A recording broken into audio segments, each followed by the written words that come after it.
What's up, everybody? Welcome to the Gooner channel, a channel 100% dedicated to the Arsenal, who, as we all know, are by far the greatest team the world has ever seen. And I just knew today was going to be a super Saturday for football.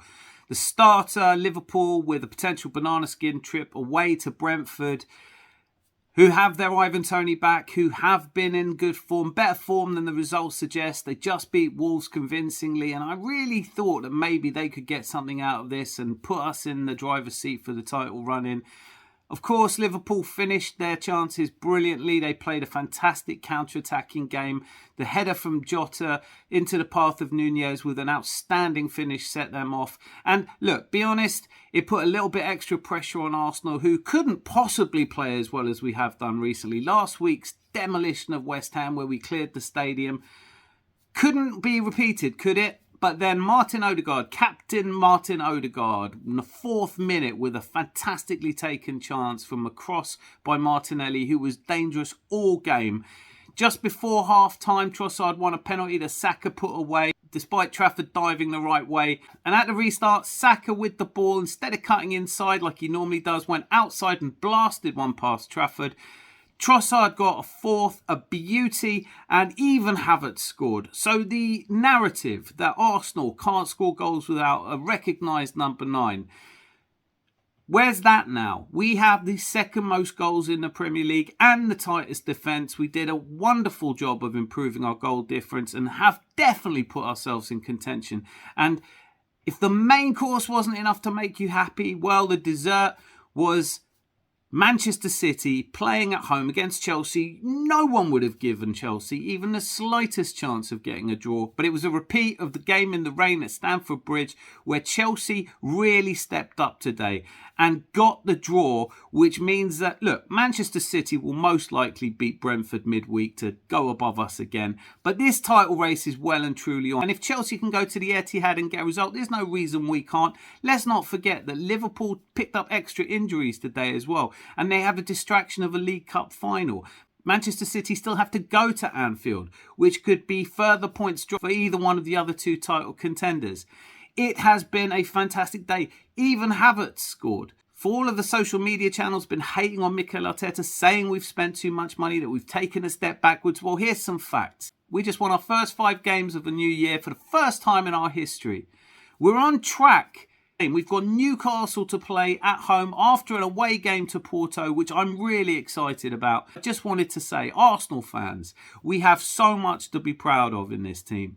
This was a settled side. There are players that can still come into this team to improve it. Yes, it was a bit lacklustre from Eddie Nketiah and Reiss Nelson, but they could still find form. If we can get results in the games up until Manchester City and they drop another point or two, then it could be conceivable that we are 5 to 7 points clear of them going into the title run-in. And I am absolutely buzzing about it. I hope you are too. Given just how bleak the mood was around Arsenal at the end of last year, it is night and day at the moment. People telling us we couldn't score enough goals, that we didn't have the stamina for a fight. Well, we've got to where we are so far, and it looks like we're getting some of our key players back at just the right time. Jesus is still to come back. Thomas Partey still to come back. Jurriën Timber still to come back. Fabio Vieira, for that matter. Emil Smith-Rowe played a small part today.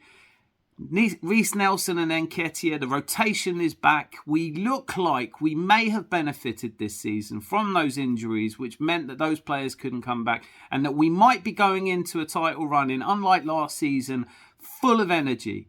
He was able to take players off today and rest them for the game against Porto, which I'm hugely excited about. A real chance for us to make it into the quarterfinals of the Champions League at Arteta's first time of asking. And for all the criticism that Arteta has taken from people, let's not forget that we have now won our first 5 games in a calendar year for the first time in our history. We're on track. We're scoring slightly more than 4 goals a game at the moment. If this continues for any amount of time at all, we may exceed last season's record-breaking 88 goals. We might still slip. There is a difficult tie against Newcastle, but they're in no kind of form. And at the moment, every single team we play seems to just fall apart in front of us. And you can only blame them for so much of it. When we battered Crystal Palace, everybody said, well, Palace are in no kind of form. We got a good away win at Nottingham Forest, which people said was a little less inspiring because they scored a late goal. It was one of only 2 goals we've conceded this year. Then we played Liverpool at home and made them look absolute bobbins. We followed it up with a dismantling of West Ham where, for the first time I can ever remember, fans started filing out half-time. It happened again today. I'm absolutely buzzing because I really do believe in this side. And I know that there's still a long way to go for the Premier League title run-in. And I know there's still a long way to go before we're crowned champions. But for all of those people who said last year that we'd blown our one big chance to do it, who were saying that as short a time ago as the end of December, have to rethink now. And the conversation has now become about which one of these 3 teams can make it to the title this year. And we are absolutely there or thereabouts. We're all buzzing. So let's get in the comments. Let me know what your thoughts are. Have you changed your mind about Arteta? Are you starting to believe? I know I am. Anyway, I'm going to do a proper video tomorrow going through the matches and talking about what happened. But for now, I'm just going to enjoy a nice glass and toast Mikel Arteta for transforming our club from what it was just 4 years ago to where we are now. Genuine title contenders. Don't let anyone tell you any different. Till I see you tomorrow for a proper analysis of today's wonderful results. Be lucky and lots of love.